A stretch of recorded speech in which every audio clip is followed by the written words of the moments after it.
È stato scarcerato dopo aver passato una notte in cella il 52enne di Pernummi, fermato mercoledì sera dopo la segnalazione del segretario regionale della Lega Alberto Stefani, che aveva notato l'uomo aggredire in macchina la moglie.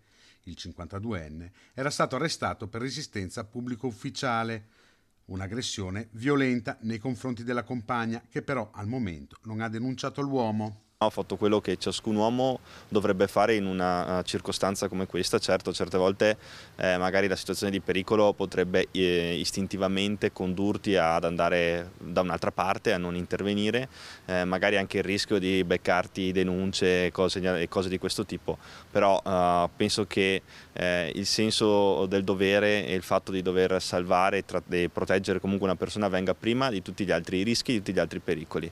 Quindi credo di aver fatto semplicemente il mio dovere. Molto è stato fatto in questi anni sul tema della violenza di genere, non bisogna però abbassare la guardia. C'è ancora tanto da fare, ma soprattutto per quanto riguarda la cultura sociale, su cui è importante ancora incidere molto, soprattutto per quanto riguarda anche le nuove generazioni, che possano costruire una società fatta di rispetto, di amore e soprattutto di protezione reciproca.